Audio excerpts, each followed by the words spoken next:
What's inside my hospital bag?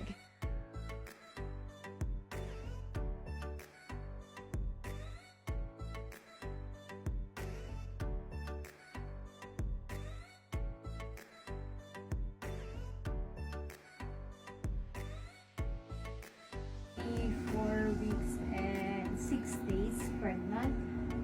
So, papakita ko sa inyo ang what's inside my hospital bag. Yan. So, ito, mga gamit nito is for my baby girl. So, lahat sila naka-sealed, nakalagay sa ziplock para bubunutin na lang, hindi na maghahalukay pa. Yan.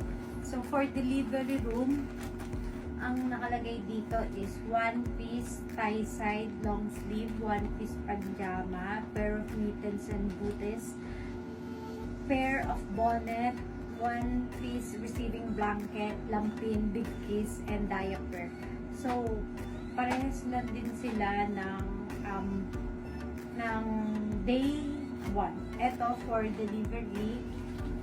Tapos, ito for day 1. Yan, pare-pares na sila na nakalagay. Tapos, ito naman is for going home outfit. Yan. And then, mga bathroom essential ni baby. Hindi lang bumili ng maliit kasi nang hinayang. So, sana may ibalik pa sa akin. Tapos, ano ba to?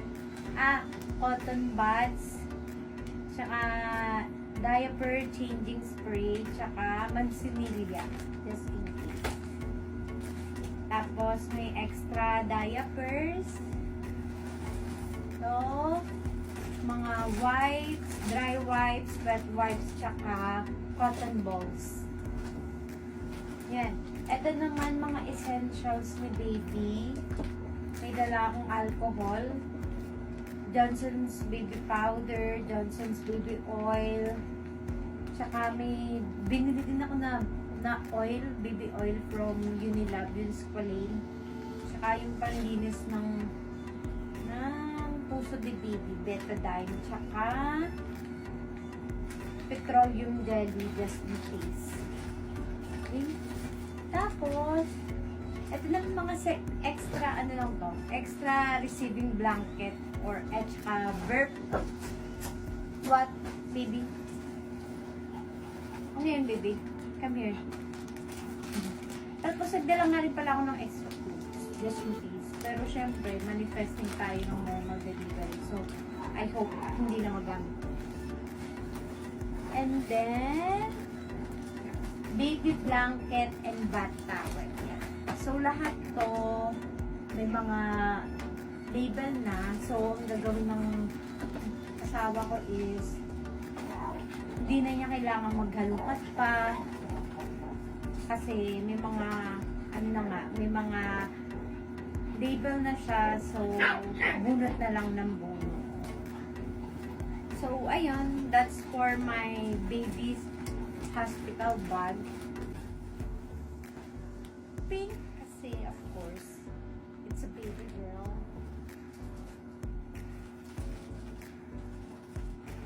Yan. Lahat, alam niyo ba, lahat na to, nakuha ko lang to sa TikTok shop. TikTok, Shopee, halos lahat ng gamit ni baby ko lang na. Sobrang convenient sa akin. Ang laki daw ng natipid. May dalang nga pala akong extra diapers, mga 10 pieces. Kasi alam mo na, you will never know. Just in case, at least ready tayo, diba? Ayan.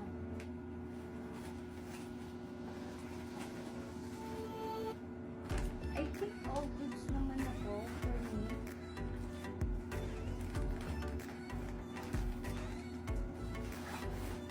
Mag-full term ako ng August 23. So hopefully, mga anak na ako, ayoko na umabot pa ng ano, kasi ang estimate due date ko is September 14. Ayoko na umabot pa ng 14. hirap na. Ano ba yun? Wait lang guys. Mga dumakas ko.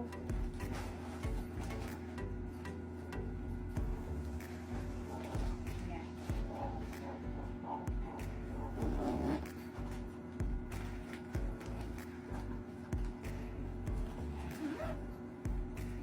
So for mommies naman tayo. What's in mommy's hospital bag? So this is for me naman.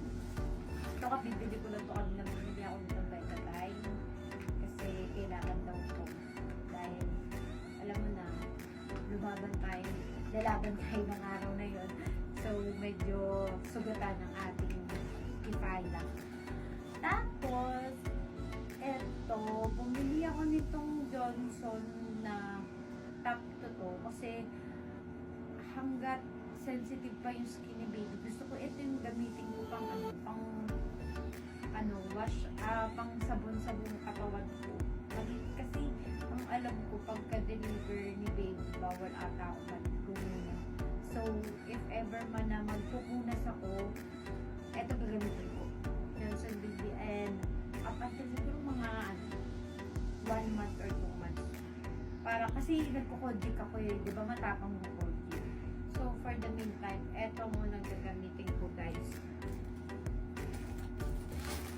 Saka, girdle, syempre. Ay, changing diaper mat. Di na kasi kasya dun sa kapatid ko.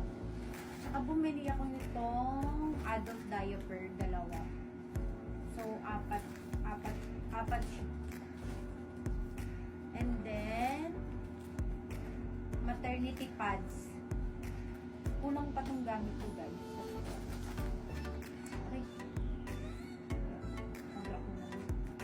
Etong Charmy feminine Charmy na menstrual pads.